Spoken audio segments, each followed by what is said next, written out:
I voted for a guy named Trump. Miami-Dade has the highest enrollment of any county in Florida. They're coming down and counting down. A record number of votes already in and under scrutiny. I was asked if there could be an additional inspection of signatures.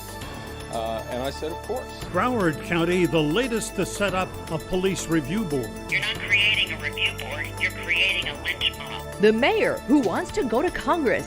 Look, I vote on the issue. In an increasingly contentious race.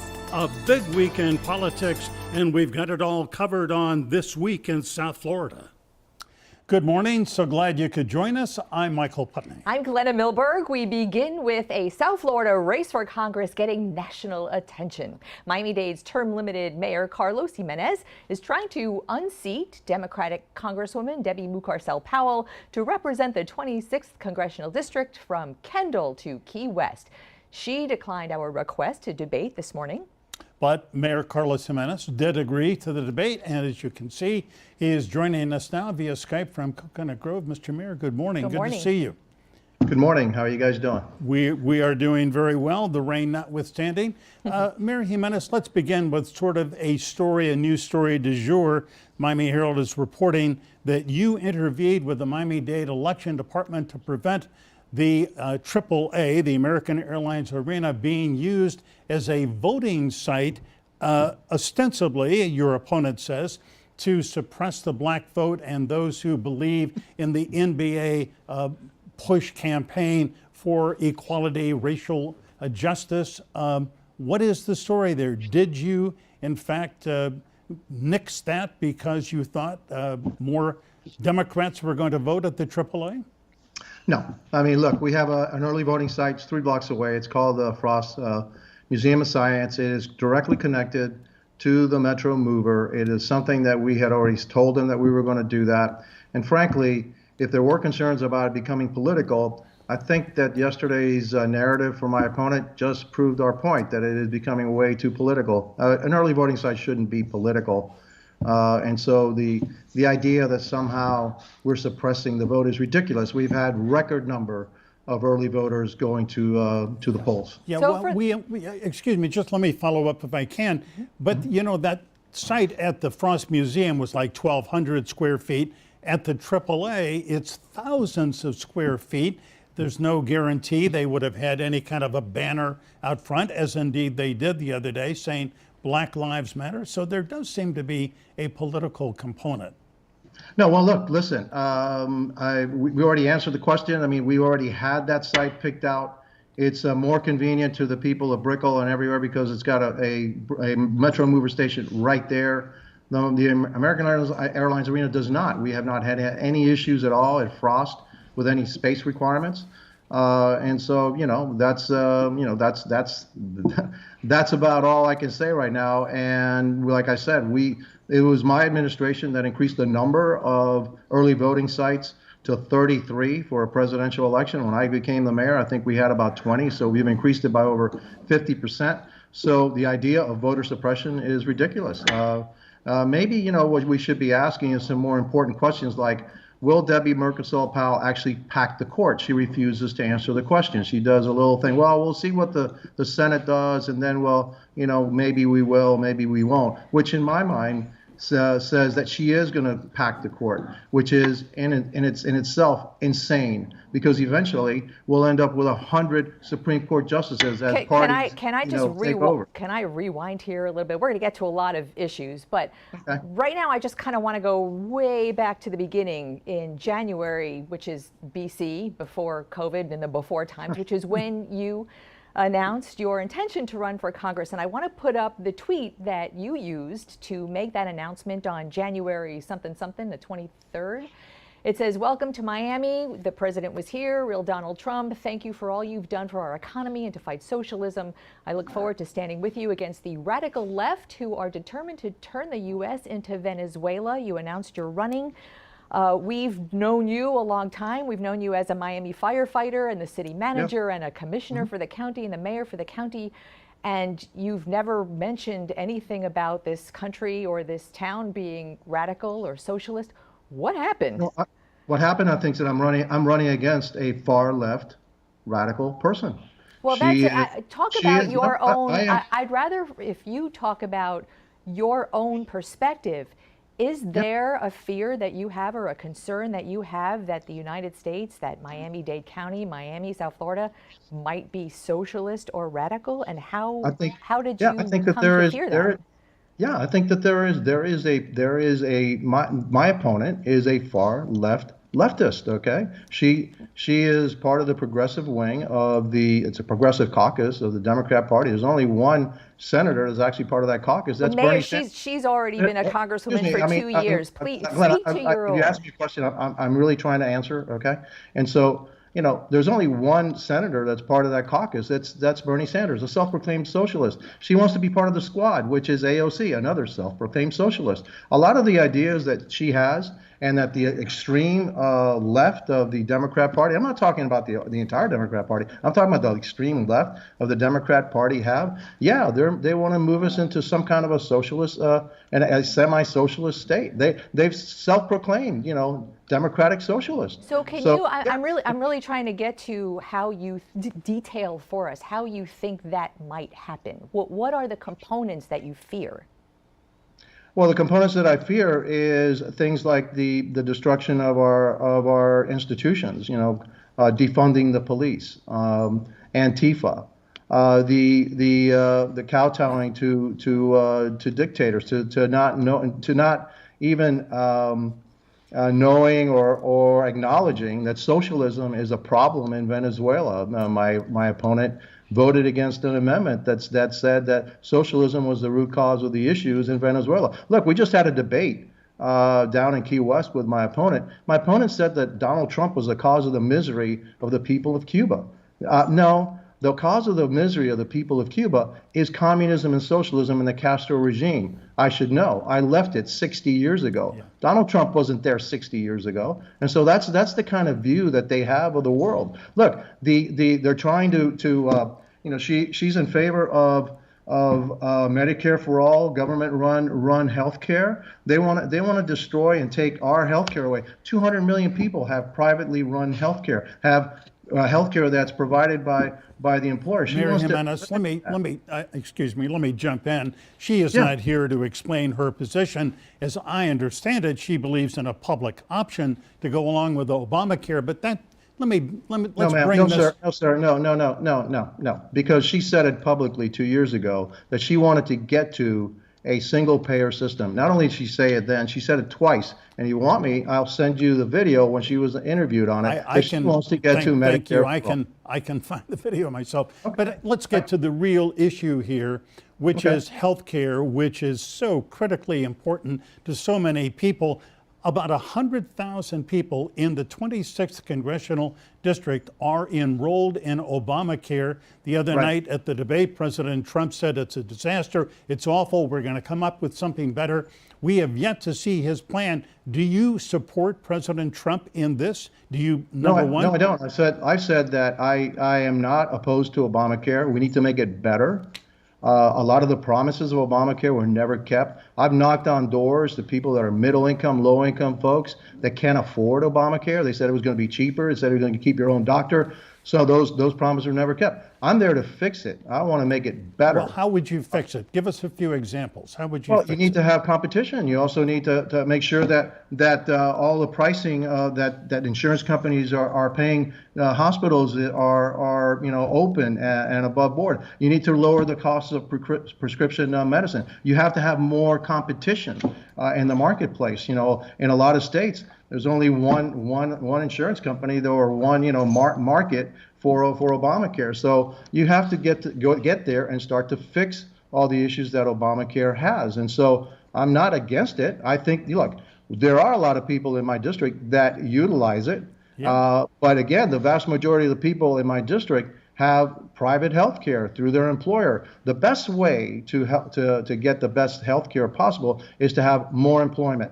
We get better jobs. That's the way that we need to improve our healthcare system. Plus, the ones that need Obamacare, we need to improve that. And again, you do that by improving the economy, so you have more resources in order to make make that system better. So right now the administration is in court. Florida State is actually a supporter of the lawsuit trying to overturn the Affordable Care Act. I think I have read that you publicly have expressed support for that lawsuit. Is that correct? No, what I express is the support of anybody challenging any law in court. That is our basic right. So if it goes to the Supreme Court, if it turns out that it's constitutional, we need to fix it. We need to fix it. We need to make it better. If it turns out if it's unconstitutional, whose fault is that?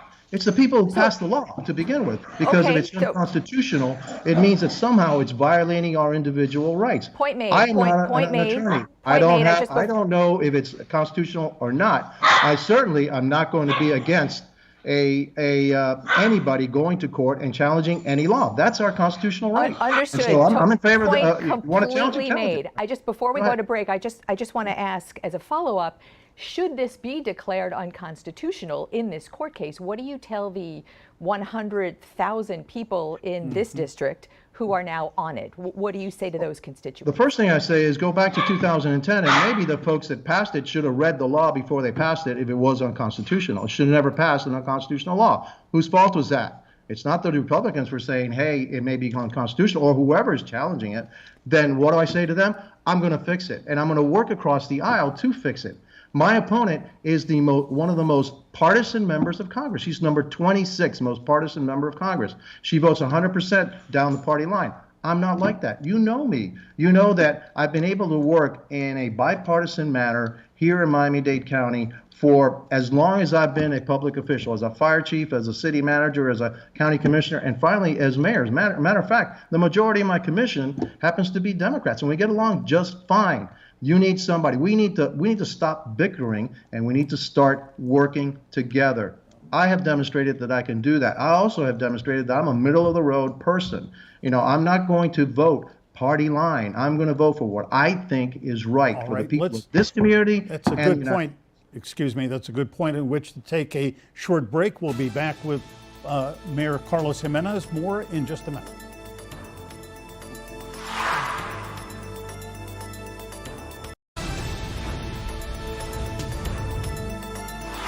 We are back with candidate for Congress, Carlos Gimenez, CD 26 from Kendall to the Keys, termed out mayor from Miami-Dade County. And I know, Mayor, that's where your focus has been since March or April.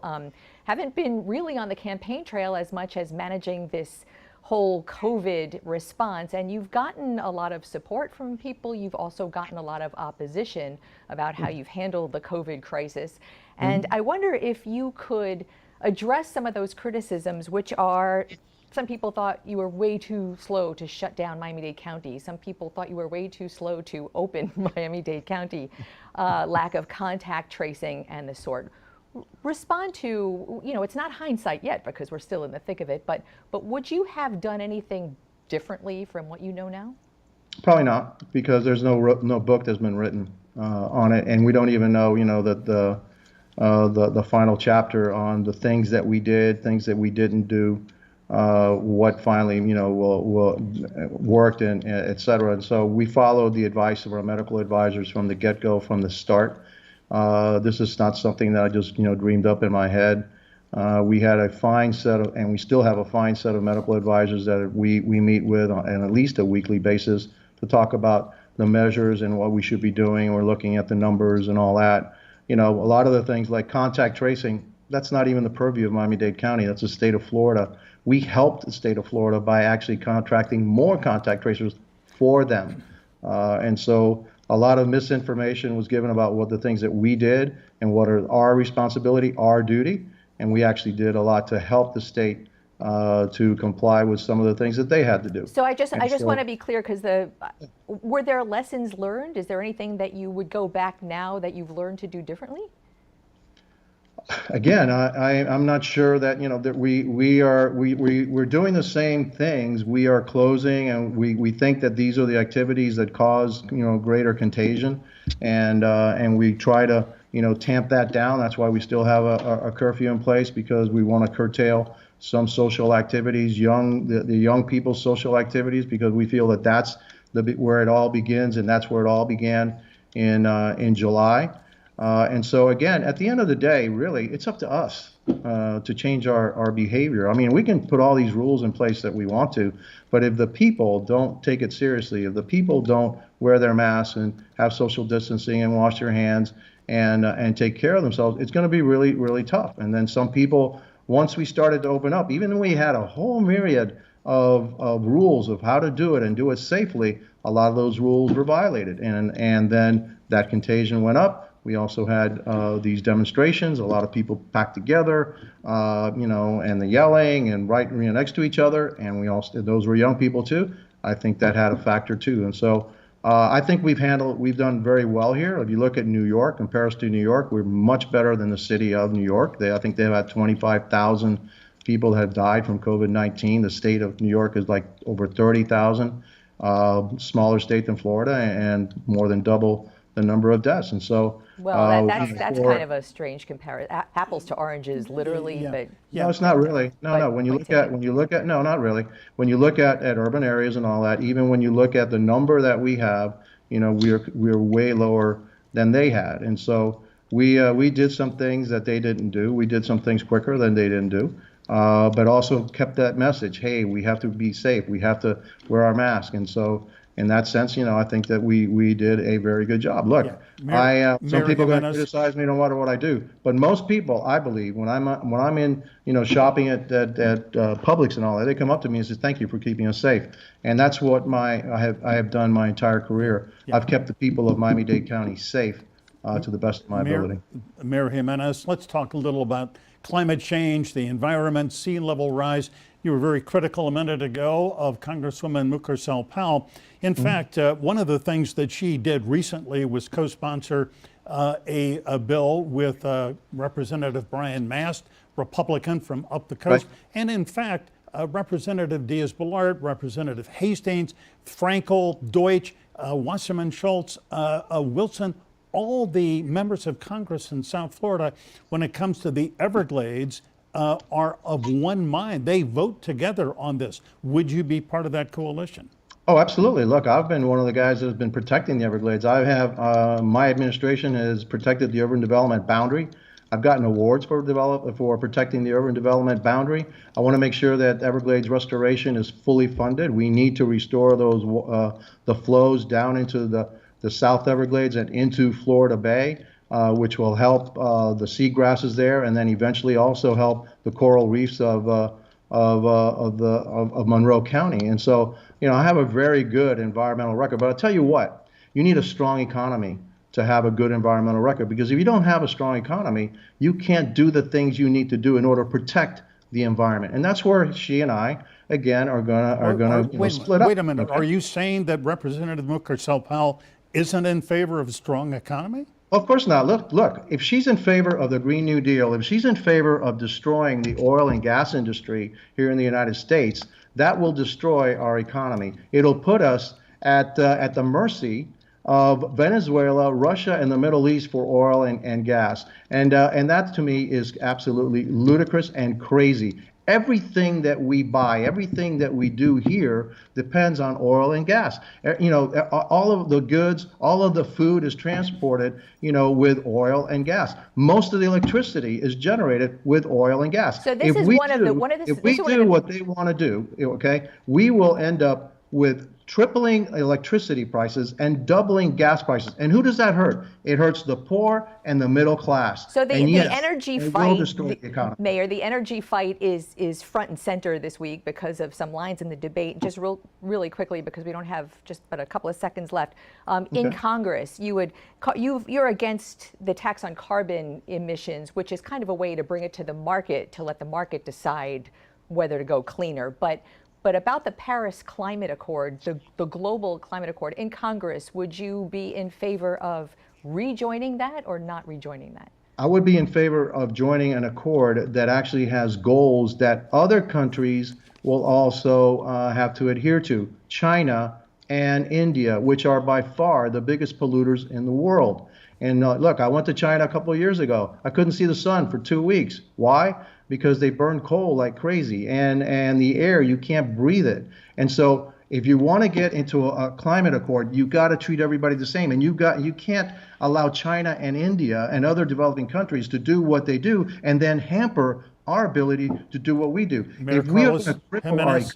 economy, we can't get to a clean green space by crippling our economy. Our economy is, the only way to protect our environment is with a strong economy. And the plan that Debbie Merkersol-Powell has and some of her more extreme Green New Deal, partners in Congress will destroy our economy and hurt All right. the Well, poor, the middle class. we hear you. We get your point. We're very glad that you're here. We regret that Representative Merkersol-Powell chose not to, but thank you for your time, and we will be Thanks so much. following you this last week of the campaign. Thank you so much. I appreciate it. And Take thank care. you for giving me the opportunity to come on. No, we're grateful for your time, for sure. Thanks. All right, up next, a member of the canvassing board in Broward County. Hundreds of ballots are coming in mismarked. Hear what happens next.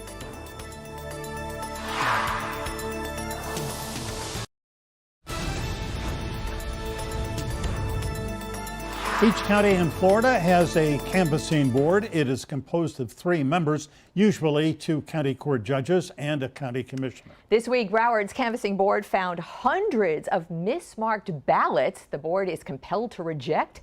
And with the history of Florida counts and recounts, they take on a critical importance. And Broward Commissioner Michael Udine is one of the 3 board members on the canvassing board in that county, and he is with us right there from Parkland. Hi, Commish. Commissioner, Good morning. How are you guys? We're doing very well. We're so glad to see you. So, according to the website of the Broward County Voters Elections Department, 352,000 votes by mail have been received. How many of those did you all examine? How many have you rejected? There has probably been a few thousand that have come to the canvassing board for review. Each review is during an open and public session where there are members from the Democratic Party, the Republican Party, the Trump campaign, the Biden campaign. Each meeting is Zoom, so there's a full participation from the public. Most of the times when you see a ballot, if it's filled out improperly, we make a decision between the canvassing board, which is made up of myself, Judge Ken Gottlieb, and the supervisor of elections. We vote on the particular ballot, and we try to do whatever we can to make sure that the voter's intent is carried out on the ballot. Some will put in a check mark instead of circling in the box, and we try to make sure that we give due deference to the voter's intent on all these ballots. So I want to show, while you're speaking, you have some photos on your Twitter feed that we stole and put them up right here. Exactly what you're looking at on very strange kind of voter filling out of ballots. Right here, someone bubbled something in, but put kind of some lines on there. Do we have the other picture too? There's another picture. Okay, look at this picture. People just put marks all over the place. If we're you, we bring out that big magnifying glass. Do you have one of those magnifying glasses? And we say, what the heck? What do you do with a ballot like this? So I believe those 2 were both counted as overvotes. So neither of those votes in the particular races would have counted as a valid vote for a particular candidate. Each one of those ballots gets put up on a screen. It's in an overhead. That's where the pictures came from. The public, again, gets to see it. We do these meetings live and in person and on the Zoom call. And each ballot is carefully gone through. Most of them aren't like that. Most of them are different levels of voter intent. I mean, those seem pretty clear on what you can do with those. But the goal of the canvassing board is to make sure that there is a full, fair, accurate count that brings integrity to the Broward portion of the counting of the election and the ballots. Yeah. Commissioner Udine, how is a rejected ballot cured or corrected? There is a way to do it. Take us through that. There are about 350 ballots up to today where there are issues with the signatures on the ballots. Either the signature was left off, there was a signature that doesn't match, or some other reason. 350 out of 350,000 is a pretty low number. But what they do is the supervisor of election staff actually reaches out to those 350 voters. They're provided with a cure affidavit. They can submit their driver's license, a signature, and fill out an affidavit. And those ballots are also brought before the canvassing board to determine if it's a validly cast ballot. We had 23 of them at the last meeting on Friday. I'm assuming we'll have some more of those Monday as the cure ballots come in, so that people can fix signature issues on these mail-in ballots. Again, the goal is to count any validly cast ballot, and the goal is a full, fair, and complete election count, which is completely accepted by the public with full integrity. You know, there's this 3-member canvassing board in every county. In Broward County, it's you, the supervisor of elections, and a judge. And Correct. there are 2 Democrats, and Pete Antonacci, technically the supervisor of elections, he is by party a Republican. What do you say to voters watching this when you 3 get together to make a decision? How do you keep partisan politics out of it, especially when there's a 2-to-1 imbalance? I haven't seen any partisan politics on any of the intent ballots. Of the ballots that we've reviewed, and again, they're all showed to the public, they're all put on an overhead projector. I think of the few thousand votes that we've made as a canvassing board on a particular ballot question, I think there's only been 2 or 3 during this whole time that we've been meeting that it's been anything but a unanimous vote. Most of these are relatively obvious, and they get unanimous votes. From what I see, the gentlemen that I'm working with on the canvassing board are, again, they're of the same mindset that I am. Integrity in the vote count, bringing the vote home properly, and making sure that the public has the absolute confidence in the Broward County results. Boy, that is the goal, and we know you are working toward it. Commissioner Michael Udine, member of the canvassing board in Broward. Michael, always great to speak with you. Thanks very much. Great to see you guys. Happy Sunday. Thanks. Same Thank to you. Up next, Broward County, also the latest to make a police review panel. And we are going to get into that with Mayor Dale Holness next.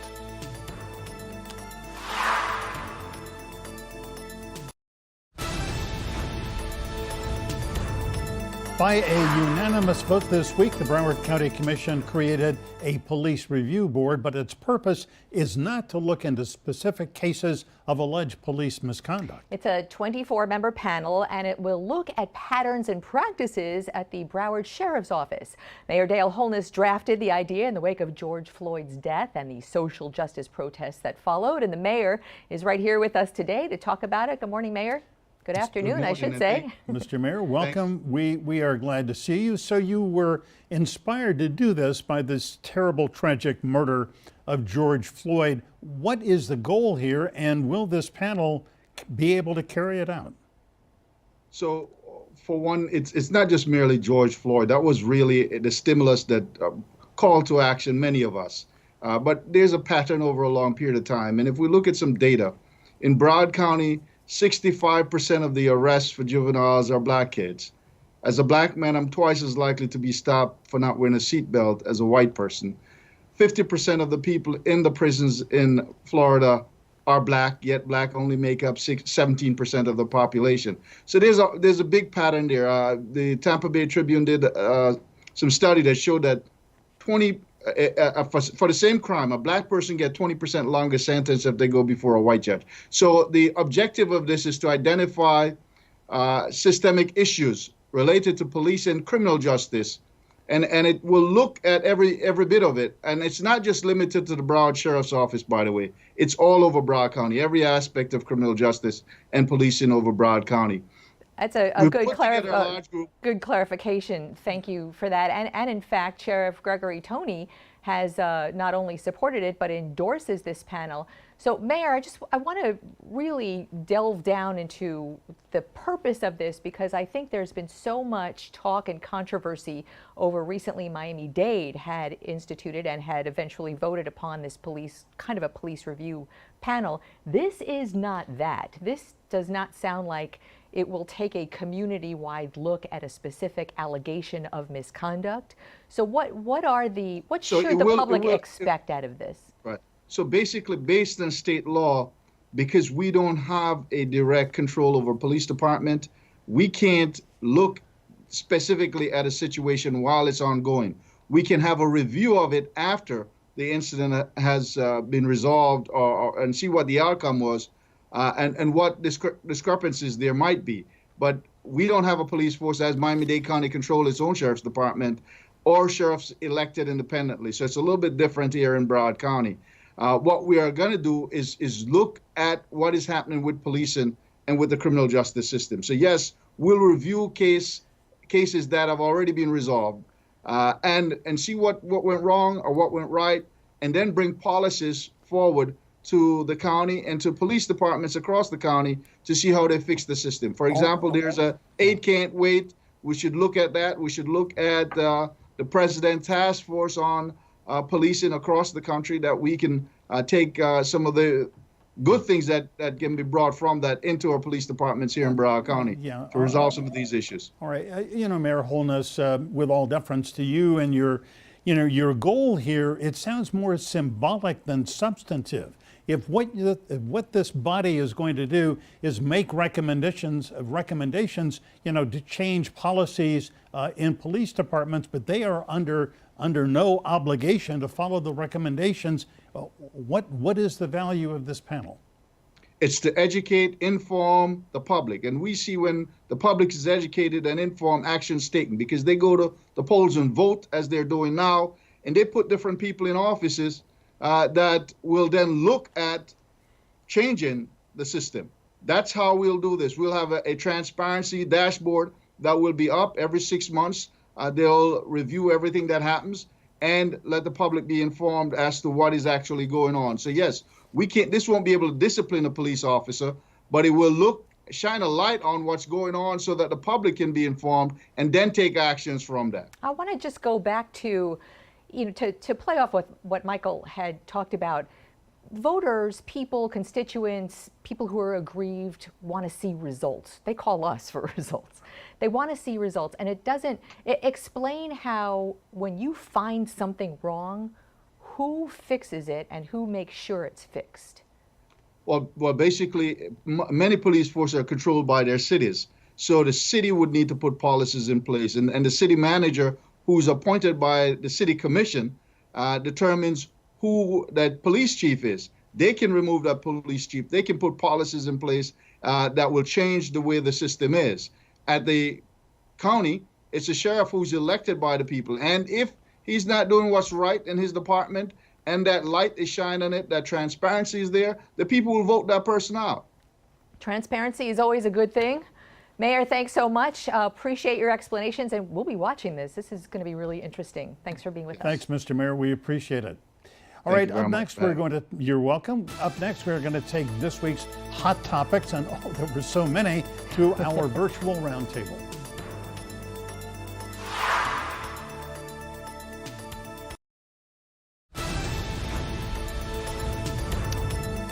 All right, time now for our virtual roundtable, a closer look at the week's top political stories, and oh my goodness, there were so many of them. Really? There were this week? Let's see, the president in Florida, the former president in Miami, so much. So we're going to talk about all of that with our guest. Joining us from Tallahassee today, Steve Schale, a Democratic campaign expert who helped Barack Obama win Florida in 2012. He's also the CEO of Unite Our Future PAC. And with us from Cape Coral, attorney and Republican Party activist and Miami woman, Marili Cancio.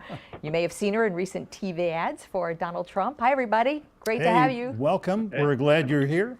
Steve Schale, great to have you. Great to have you on the program. Let me begin with a question for you. I have been following the postings from Hawkfish. You are associated, of course, with that. That is a tech site that looks at and analyzes voting so far. And bottom line, at this moment, it shows you believe that Joe Biden is ahead in Florida with the votes counted, the votes that you can sort of project by roughly about 500,000 votes.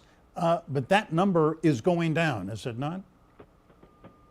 Well, what's interesting, the first thing, Michael, we're seeing people vote in ways they've never voted before. I mean, the amount of vote by mail, for example, Republicans voting in person early, we're seeing voting trends change before our eyes. There's no question if the election stopped right now, Joe Biden would win Florida very easily.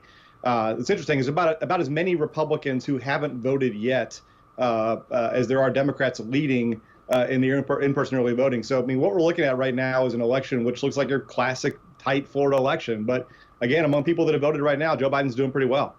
You know, that's a real flip-flop, too, and we all watch that happen from year to year, that now Republican voters are the ones not going to the mail-ins, but going to the in-person voting.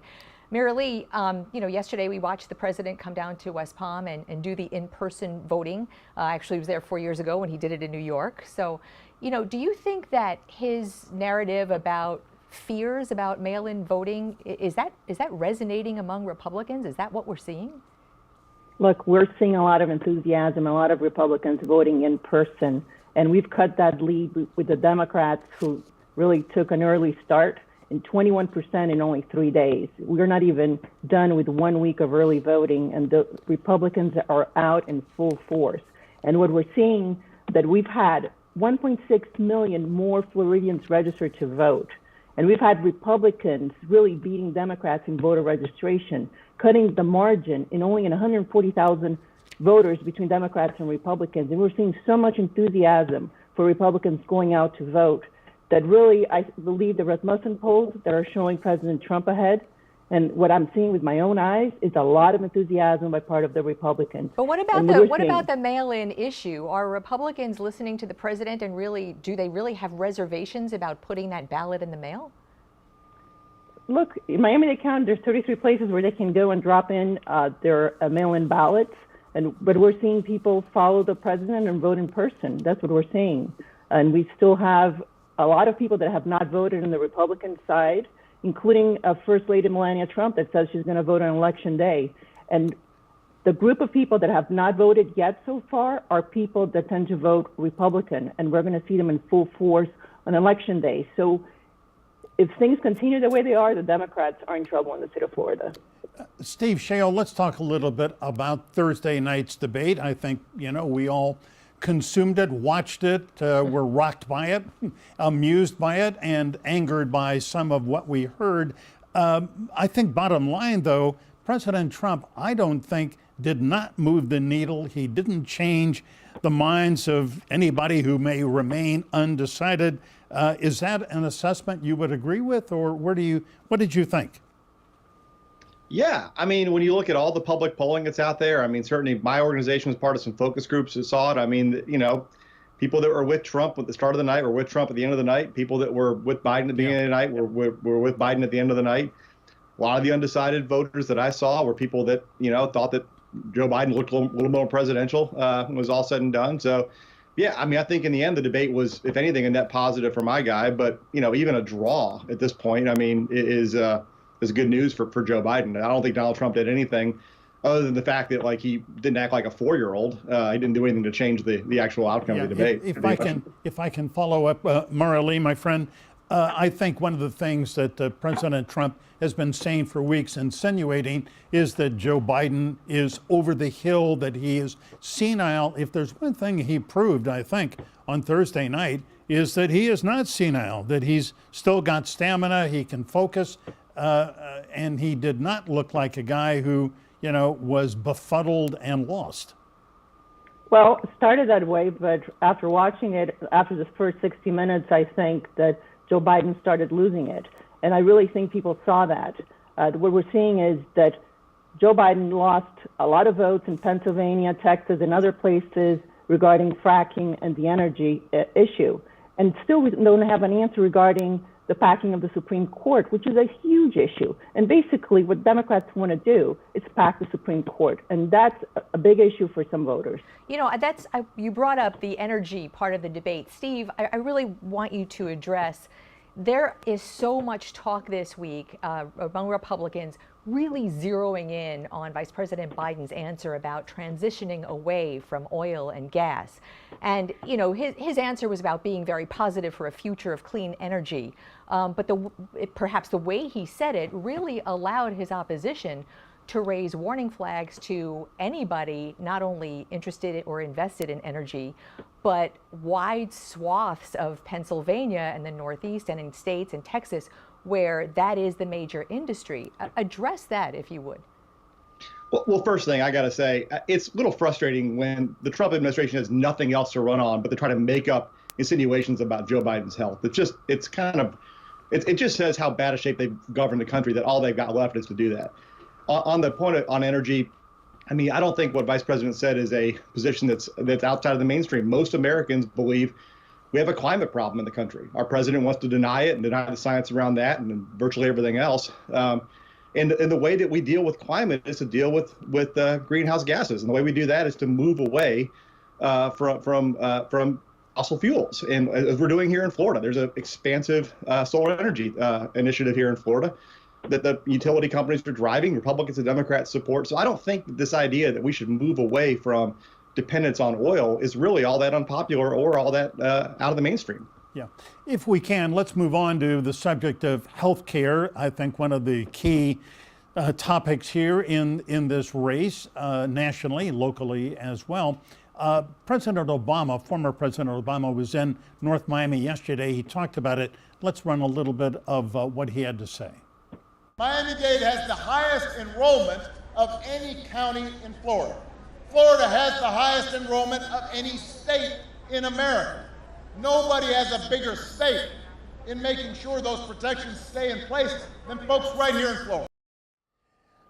Well, Marili, let me ask your reaction, because I think the president, former president, has really hit on a hot button issue, which is President Trump, has talked for almost 4 years about his own health care plan with pre-existing conditions covered, but we have yet to see it.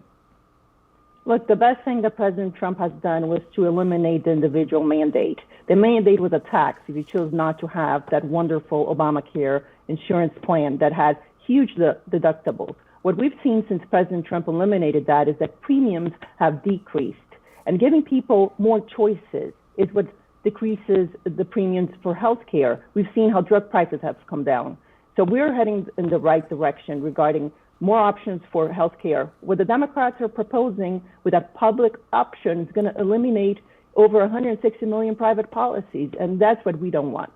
It is so great to have Marili, Cancio, Steve Schale with us today on the Roundtable. I just want to, if anybody can just Google everything you want to know about Florida, Steve wrote this insanely insightful blog that, Steve, I loved it. We learned a lot from it, and I recommend it to all. Thanks so much for being with us. Thank you.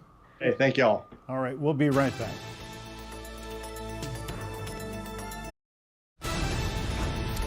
We want to thank you for being with us this hour. Remember, we are always online 24/7 at local10.com. And remember, you can vote early today through next Sunday in Miami-Dade and Broward until next Saturday in Monroe County, or drop off your mail-in ballot at an early voting site. However you do it, just vote. And remember also, as always, stay informed, get involved. And have a beautiful Sunday.